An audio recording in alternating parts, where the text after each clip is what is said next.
Come and listen to my story about a man named Jed. A poor mountaineer barely kept his family fed. And then one day he was shooting at some food, and up through the ground come a bubbling crude oil, that is, black gold, Texas tea. Well, the first thing you know, old Jed's a millionaire. The kinfolks said, Jed, move away from there. Said, California is the place you ought to be. So they loaded up the truck and they moved to Beverly Hills, that is, swimming pools, movie stars. The Beverly Hillbillies.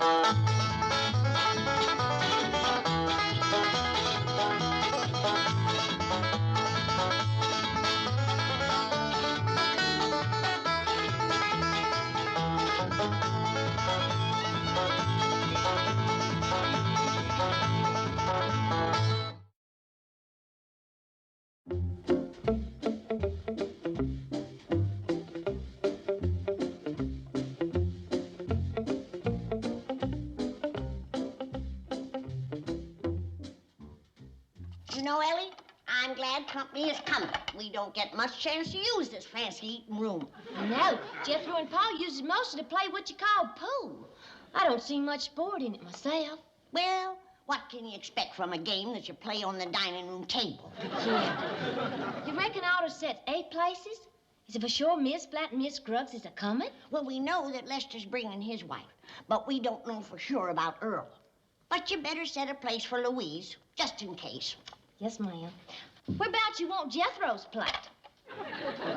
Put him up at the end yonder there. When he goes to eating, I don't want the company in bruising range of his elbows. How's it going, girl? Jed, why ain't you on your way to the airport? You're going to be late picking up Lester and Earl. Well, according to Jethro, we got plenty of time. He says he's got a new way to get there. I wouldn't trust no shortcut if that eating machine picked it out. Well, this ain't no shortcut. He says he got something new he put on the truck. What is it, Paul? Well, I don't know yet, Ellie. I think he wants to surprise me with it, but he says he's going to be a real time saver.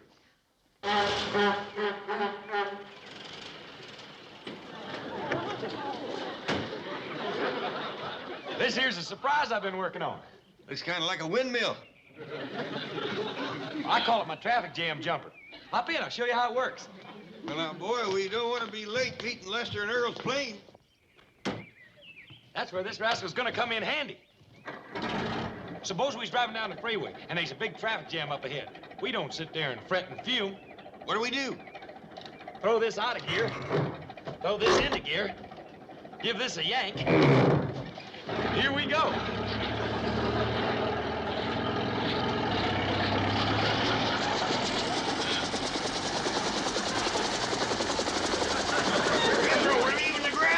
That's the whole idea. We just fly right on over that traffic jam.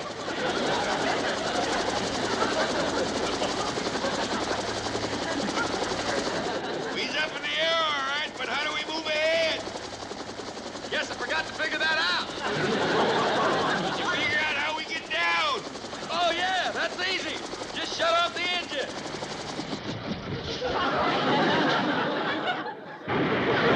What do you suppose that was? We best go see. Well, other than that, what do you think of it? I'll tell you later. Right now, I got to get somebody out to that airport. Say, Jethro wasn't fooling. He got you there and back in a hurry. Really come up with a time saver? He come down with it, too. Where's Lester and Earl?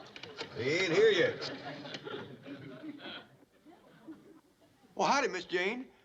Say, we got an emergency up here. Lester Flatt and Earl Scruggs is due in at the airport and nobody to meet him. Would you do me a big favor? Oh, Ralph, I haven't been able to find Mr. Drysdale. Will you tell him I have to rush out and do something for the Clampetts, and I'll explain when I get back.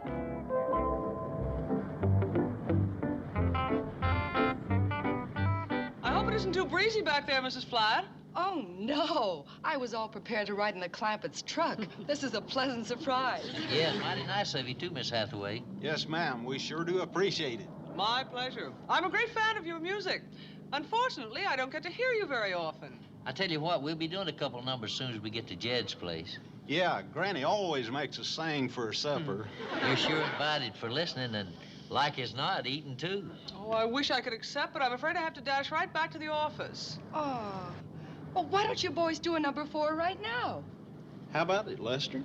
Oh, that would be an imposition. I couldn't ask you to perform in an open car. We played in worse places. And for smaller audiences. Margaret, I've asked you not to call me on this car telephone. It's for business. All right, dear. What are the Clampetts done now? You saw them where? What? In their what? Margaret, trucks do not fly. Yeah. All right, dear, go back to your bridge club. I'll do something about it. I'll get her a new psychiatrist. Talk about obsessions. Now she thinks those hillbillies hover in the air. Oh. Get me Crestview 67399. Now you hand me that same old line, you just won't let me be. I hear that same old song and dance, you are leaving me. Now don't give me that song and dance, I don't care at all. I'm going back to Birmingham, gonna have myself a ball. Gonna have myself a ball. Gonna have myself a ball. Oh, that was wonderful. Do another song. How about you girls joining in? Well, I'm game if you are. Lester doesn't think I'm much of a singer. Now, Gladys, I never said that. Well, why don't you let me go out on the road with you and perform then? Well, darling, that's because you don't sing her kind of songs. If you let me sing my kind of... Here we go. Everybody in the same key now. Little Brown Jug. You and me, little brown jug, oh, I love thee. You and me, little brown jug, oh, I love thee. What do you mean Miss Hathaway isn't there? I left her in charge. Well, ring her office again. Well, ring the secretarial pool. Isn't that Miss Hathaway coming towards us? I believe it is, sir. Well, there's a couple of fellas in the car. And another girl. They're singing. She's out on a date while my bank goes to pot. What? You bet I've got a message for her. She's fired. You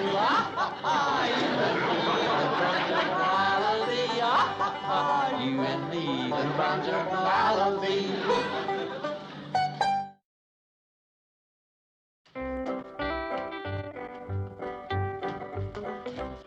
I'm sorry, Louise couldn't come along. Oh, so is she, Granny, but one of us had to stay and look after things, and she volunteered. Well, it was nice of her to let you have the cooking lesson. Another cooking lesson? Didn't she show you my letter?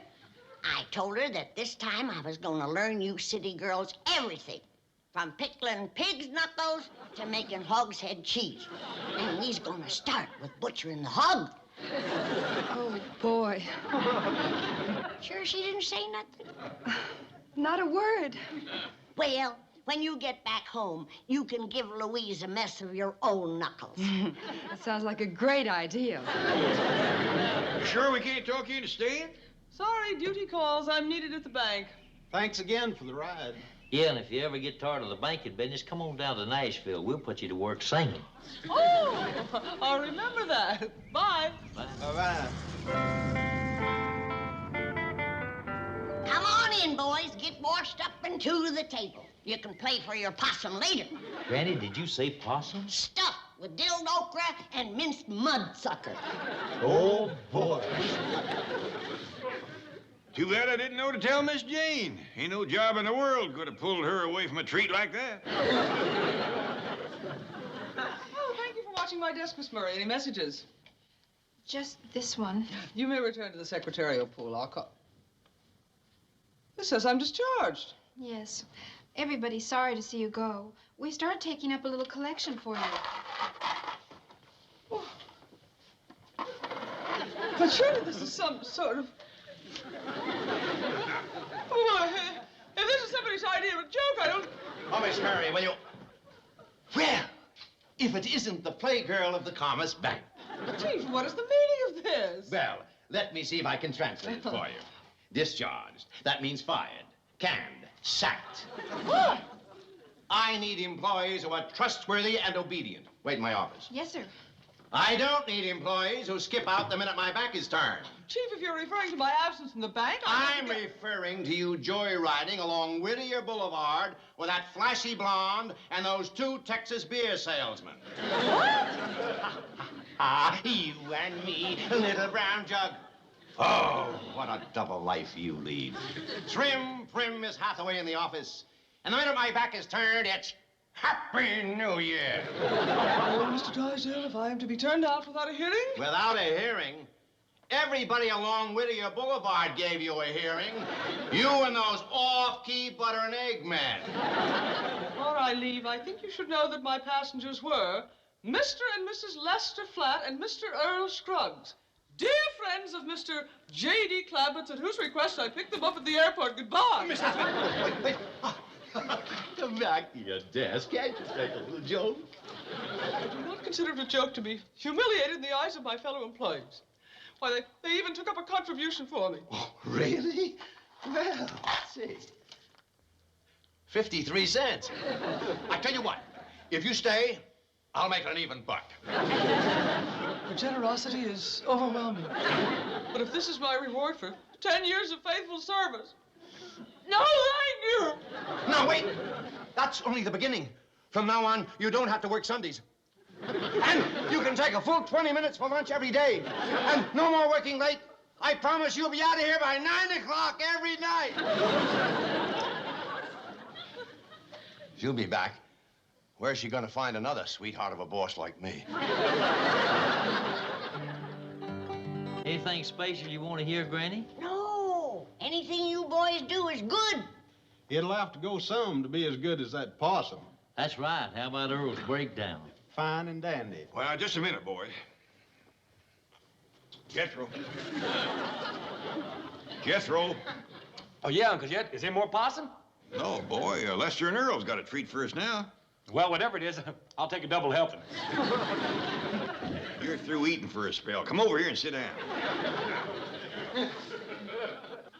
Okay, boys, let her roll.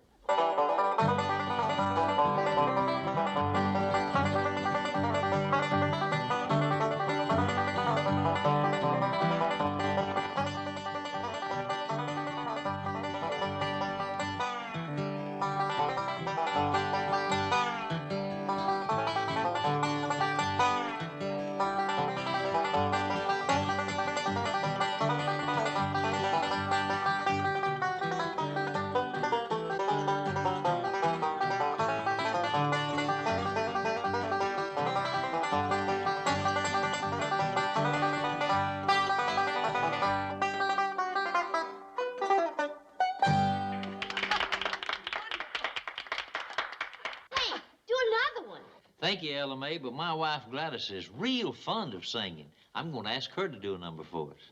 Oh, yeah, come on, Gladys. Oh, you don't want to hear me? Yes, Gladys, please. But I'm not a performer. I'm not even prepared or anything. Oh, come on. Well, all right. I'll try. What do you think I should do, boys? How about that song you've been rehearsing for 2 weeks? Yeah, that one you bought that special new dress for. All right, boys. But I think the lighting and the acoustics are better in the entrance hall. Oh, and fellas, on your accompaniment, I'd like you both to be playing guitar. And when we get to the rubato strain on the reprise, glissando into the major seventh, and we'll take it moderato on the subdominant, okay? There she goes with that music school talk again. Yeah, I wish I knew what it meant. Me too, Lester, me too. We didn't know Gladys was a singer. This is gonna be a real treat. I'll say. Yeah, boy. Now, don't go to getting your hopes up. Gladys is a sweet woman, and she tries hard. But she ain't never going to be no Minnie Pearl. You're nobody till somebody loves you. You're nobody till somebody cares. You may be king, you may possess the world and its gold, but gold won't bring you happiness when you're growing old. The same. We'll never change it. Just as sure as the stars shine above. You are nobody till somebody loves you. So find yourself somebody to love. Shall I fetch your truck around now, Granny? It's all fixed. All right, boy. Now, you see what I mean, Jed? She's got a pleasant voice, but it just ain't got no power to it. She wants to go on the road with us and sing at fairs and such. Why, you'd never hear her over the livestock judge. Chickens cackling and pigs squealing would plumb drown her out. Well, this is the prettiest dress I ever did see. Oh, thank you, Ellie. But take my advice, Gladys. Don't wash it in hot water no more. It's pretty near shrunk off you now. All right, Granny, I'll be careful. Well, you better change. This ain't no dress to wear walking around the stockyards. Stockyards? Jethro's gonna drive us down to pick out the hog to butcher. Well, Granny, I thought maybe once you heard me sing that you might want to forget about the cooking lessons. Oh, no, honey. Just 'cause you ain't a world beater at one thing don't mean you can't do another.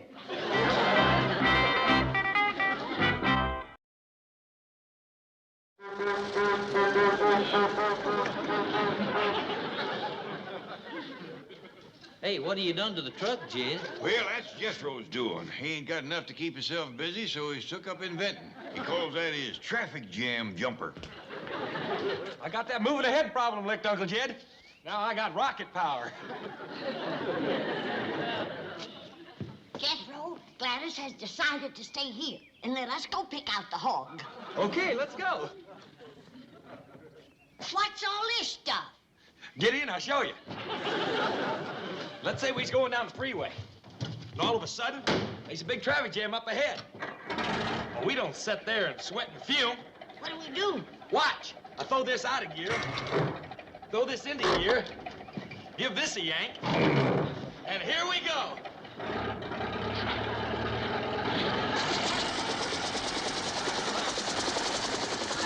Hang on, Granny!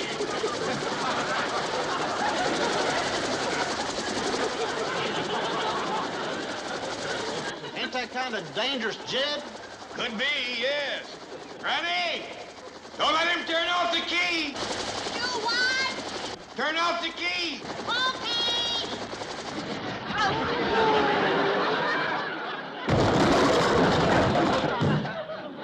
Like I said, the boy ain't got enough to keep himself busy. Same thing the next time you get me in that car, you'll get me. Granny, where are those pone sticks I just baked? Oh, I put them out back to cool. Oh, how did they taste? I don't know, honey. They were too hot.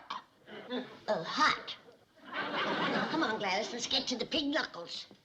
Oh, Granny, do I have to? I love Lester and I want to please him, but I'm just no good at making these country dishes. Well, I could learn you to cook a city dish, like beaver casserole. Beaver casserole? That's a city dish? Specialty of the house in the hotel dining room in Bug Tussle. Granny, actually, I don't want to take cooking lessons at all. What I want more than anything in life is to sing.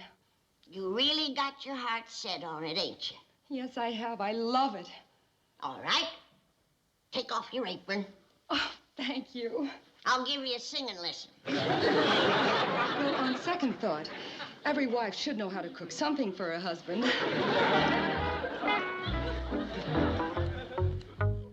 Yeah, Lester, you got yourself a problem. A woman as pretty as Gladys would likely be a big drawing card in fairs, rodeos.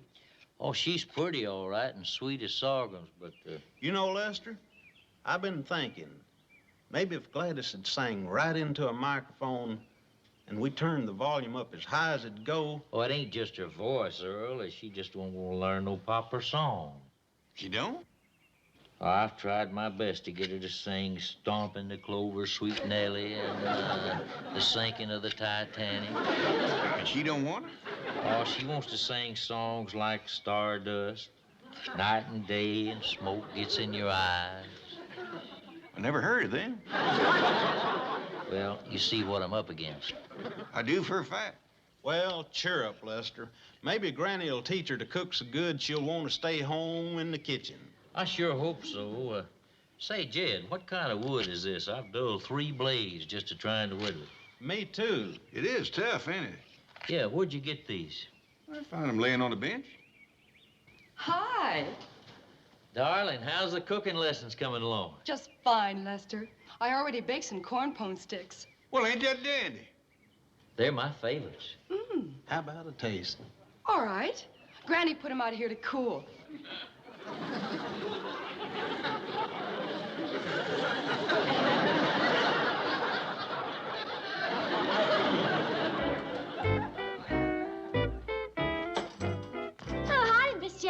Say, Mr. Drysdale's been a-calling you from the bank. Let him call. Well, ain't you working there no more? I am happy to announce that I have terminated my affiliation with that penurious martinet. Oh, still at the bank, huh? Ellie, thanks to Mr. Flatt and Mr. Scruggs, I am about to become a balladeer, a troubadour, an interpreter of the true ethnic idiom. They got your promotion, huh? That's funny. I can't find him.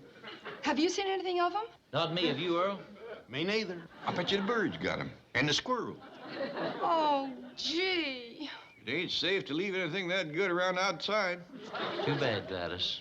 Don't you worry, Lester. I'll go right back and bake some just for you. Oh, Gladys, are you sure you wouldn't like to learn Stompin' the Clover, Sweet Nellie? No, Lester, that's not my kind of music. I like sophisticated songs. Well, then, how about the wreck of the old 97? Do it for her, fellas. Jed, we'd rather not do one of them sad songs. Would you rather eat one of them corn sticks? Greetings, all. Hi, Jane. Hey, Here you are, gentlemen. I am ready for my audition. Your husband has invited me to journey to Nashville and join them in interpreting the folk music of our land. Oh, well, isn't that sweet of my husband? He's never invited me to do that.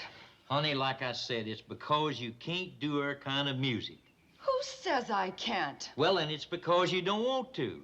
Who says I don't want to? Well, and, Here we go. The wreck of old 97. Let her go, Lester.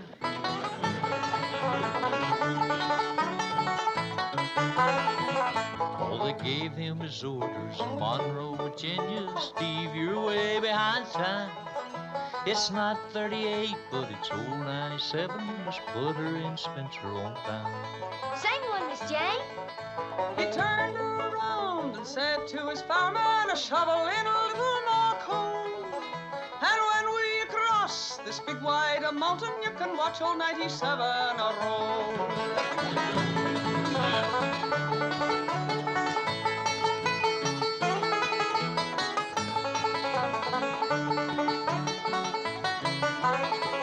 Come on, Gladys, now show us what you can do. The mighty rough road from Lynchburg to Danville, it's lying on a 3-mile grade. It was on that grade that he lost his air brakes, and you see what a jump he made. Pump us, of course, Jed.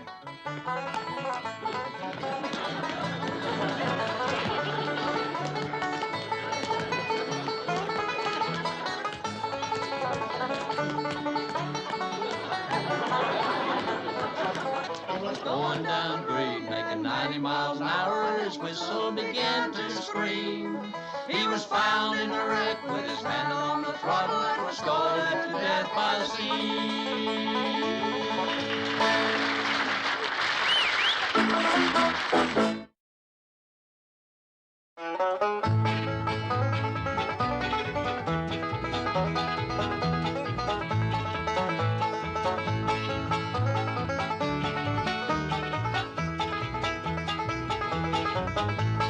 Now it's time to say goodbye to Jed and all his kin.